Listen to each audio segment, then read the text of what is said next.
یوسف علیہ السلام نے کیا فرمایا؟ اجعلنی علی خزائن الارض، آپ مجھے وزیر خزانہ بنا دیں، جو جتنے اموال سے متعلق چیزیں ہیں وہ میرے حوالے کر دیں. کیوں؟ انی حفیظ علیم، میں حفاظت کرنے والا بھی ہوں اور یہ علم جاننے والا بھی ہوں. یہاں بہت ساری حکمت کی باتیں اس سے ہمیں پتہ چلتی ہیں. پہلی بات، یوسف علیہ السلام بادشاہ کے دربار میں تھے، بادشاہ آفریں کر رہا ہے اور آپ ان آفروں کو بولو قبول کر رہے ہیں. مولانا طارق جمیل صاحب سے پوڈ کاسٹ میں سوال کیا گیا کہ چاروں اماموں نے بادشاہوں کے پاس، حکمرانوں کے پاس جانے سے منع کیا ہے، حالانکہ کسی امام نے بھی منع بولو نہیں کیا.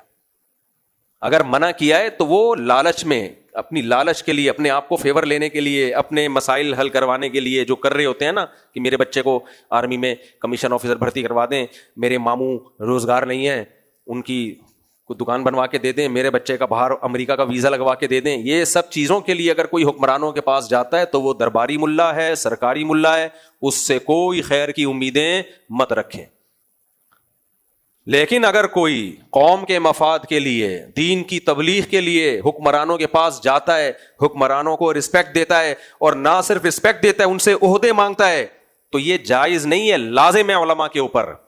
یوسف علیہ السلام اگر جیل سے نکل کے آتے اور بادشاہ ان کو بلاتا اور رہا کر دیتا اور کہتا کہ آپ کا آج سے میرے پاس ٹھکانہ ہے، میں نے آپ کو عہدہ دے دیا، یوسف علیہ السلام کہتے ہیں مجھے عہدہ نہیں چاہیے، میں منہ پہ مارتا ہوں تمہارے کافر کا بچہ.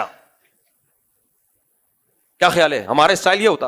اور ایک ویڈیو بن جاتی تو سب یوسف علیہ السلام کو سلوٹ کرتے، ہماری قوم بے وقوف قوم. یار یہ ہوتے ہیں، دیکھو بادشاہ کے سامنے کیسے سر اٹھا کے بات کرتے ہیں، یہ ہوتے ہیں حق پرست. اور ایک وہ جامع رشید ہے، مفتی عبد الرحیم صاحب ہیں، کبھی گورنر سندھ سے مل رہے ہیں، کبھی عمران خان سے مل رہے ہیں، کبھی مولانا فضل الرحمان سے مل رہے ہیں، کبھی آرمی چیف سے مل رہے ہیں، کبھی جناب باجوہ سے مل رہے ہیں، کبھی زرداری سے مل رہے ہیں. یہ دیکھو درباری. ہم تو پہلے ہی کہتے تھے یہ کون ہے؟ ابے اس درباری ہو، وہ ان لوگوں سے مل کے ان کے اپنے بچے کے حالات دیکھو یار. گھر نہیں ہے ذاتی، کچھ بھی نہیں ہے، اپنے مدرسے کا بیڑا غرق ہوا ہے ان کے بیچاروں کے.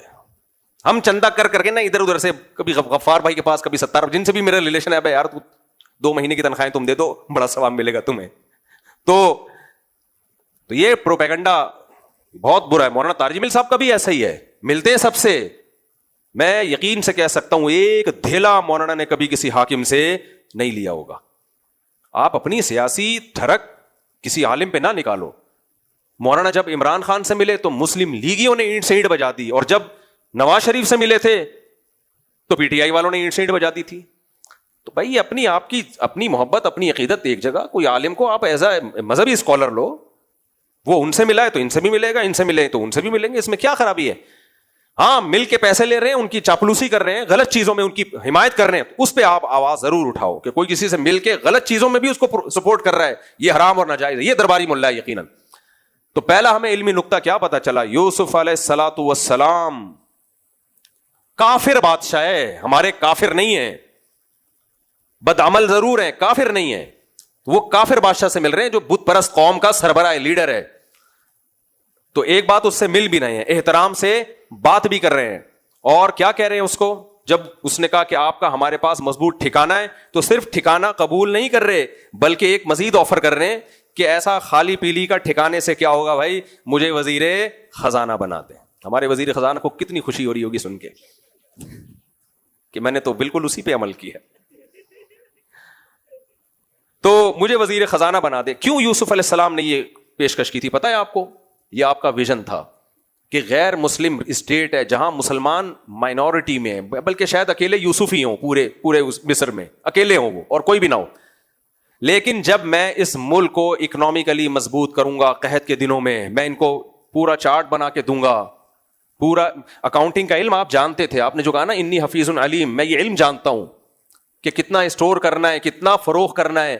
یوسف علیہ السلام جانتے تھے کہ قحط پڑے گا، اس میں مصریوں کے لیے سروائیو کرنا بہت مشکل. تو میں نہ صرف یہ کہ اتنا مال اسٹور کروں گا، بلکہ دوسرے ملکوں میں جو اڑوس پڑوس میں قحط پڑے گا نا، لوگ آئیں گے تو ان کو مناسب قیمت پہ راشن ہم فروخت کرنا بھی شروع کریں گے، کیونکہ یہ اگلے 7 سال کا ہمیں پتا ہے، اڑوس پڑوس کے ملکوں کو نہیں پتا. تو ہم کیا کریں گے؟ جیسے کووڈ کا پہلے سے کسی کو نہیں پتا تھا، جب کووڈ آیا ہے تو ماسک جو ہے نا کتنا زیادہ مہنگا ہو گیا تھا، لوگوں نے لاکھوں کروڑوں روپے چھاپ لیے اسی سے. یوسف علیہ السلام کو پتا تھا بھائی یہ ہمیں پتا ہے کہ قحط آنے والا ہے, باقیوں کو نہیں پتا. تو ان قحط کے دنوں میں ان کے پاس کوئی اسٹوریج نہیں ہوگی, وہ سب کس کا رخ کریں گے؟ مصر کا. تو پھر میں مصر کو اکنامکلی بے انتہا اسٹرانگ بنا دوں گا. اس کے نتیجے میں یہ قوم مجھے دعائیں دے گی اور کہے گی انہوں نے ہمارے ملک کو قحط سے بھی بچایا اور اکنامکلی بے انتہا اسٹرانگ بھی کر دیا, کتنی سڑکیں بنا دی, کتنے جو ہے نا جو کچھ جو اس زمانے میں ڈیولپمنٹ کے کام ہوتے تھے. تو اس کے بعد یہ میری بات سنیں گے. میں دن کو رات کہوں گا تو یہ رات کہیں گے, میں رات کو دن کہوں گا تو یہ بولو نا دن کہیں گے. پھر میں ان کو بتاؤں گا ایک خدا کو مانو. ہم لوگ کچھ کیے بغیر ایک کیل بھی کہیں جا کے ٹھوکتے اور باپ بن کے نصیحتیں کرنا شروع کر دیتے. مجھے یاد ہے ایک دفعہ ایک صاحب کہنے لگے یہ مسجد میں یہ تو نے یہ کیوں نہیں کیا, یہ کیوں نہیں کیا. دوسرے نے کہا تو نے کبھی کیل ٹھوکی ہے مسجد میں آ کے؟ اس نے کہا نہیں. تو کہا چپ کر کے بیٹھا رہے آرام سے. کچھ نمازی ہوتے ہیں نا آ کے شرارتی, یہ دیکھو یہ پنکھا نہیں چل رہا, یہ دیکھو. تو اس سے پوچھو کبھی اس محلے میں تم نے مسجد کو 5 روپے چندہ دیا کہ نہیں دیا؟ تو چپ کر کے ادھر جا کے بیٹھ جائے. تو یوسف علیہ الصلوۃ والسلام جو تھے وہ کیا ان کا پلاننگ یہ تھی کہ بھائی مصر کو میں نے تباہی سے بچانا ہے. یہ بھی ایک طریقہ ہے ساحل ادیم صاحب کسی اسٹیٹ کو ٹھیک کرنے کا, سمجھ رہے ہو. چوتھا کام یوسف علیہ الصلوۃ والسلام نے یہ کیا کہ غیر مسلم اسٹیٹ کے خیر خواہ بنے ہیں. وہ یہ بھی جائز ہے شریعت میں. یہ بھی کیا ہے؟ تو اس سے پتہ چلتا ہے اسلام نتیجے کو فوکس کرتا ہے, طریقوں کو فوکس نہیں کرتا. رزلٹ اچھا آنا چاہیے, چاہے جہاد کا موقع ہو تو جہاد کے ذریعے.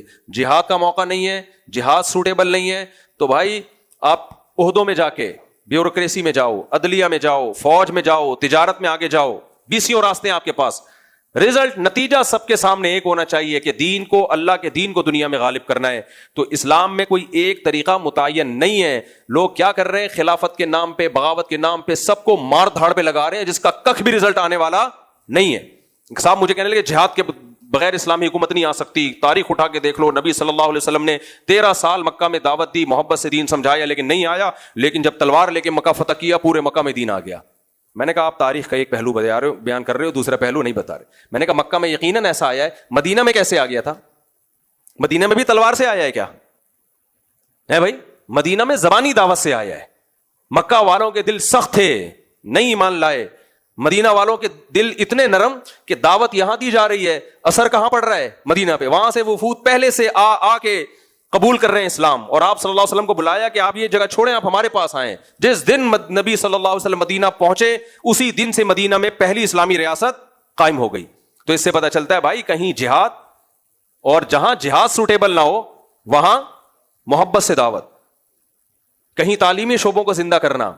یہی ہماری دعوت ہے کہ کوئی ایک طریقہ اسلام میں متعین نہیں ہے. اسلام طریقوں کو فوکس نہیں کرتا, ہدف کو فوکس کرتا ہے.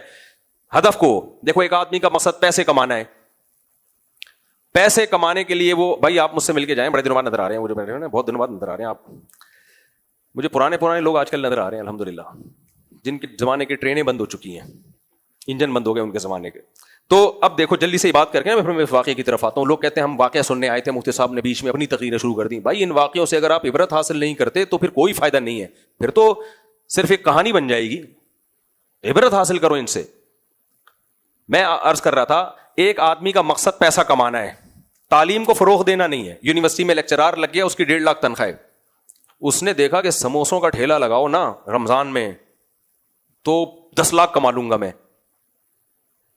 یا رمضان کے علاوہ پورے سال, تو فوراً چھوڑے گا نہیں اس جاب کو.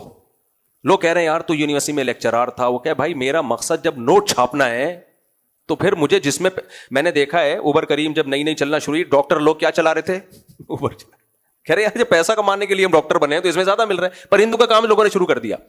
انہیں تو ہم غلط اس لیے کہیں گے کہ بھائی پیسہ کمانا مقصد ہونا نہیں چاہیے. تم ڈاکٹر ہو, لوگوں کی جان بچانا, تم زیادہ معزز کام کر سکتے ہو, لیکچرار بن کے لوگوں کو ایجوکیشن دے سکتے ہو, پیسے پہ کمپرومائز کر لو. لیکن واقعی جس کا ہدف پیسہ کمانا ہو تو وہ کہتا ہے ہمیں آم کھانے سے مطلب ہے, پیڑ گننے سے مطلب نہیں ہے.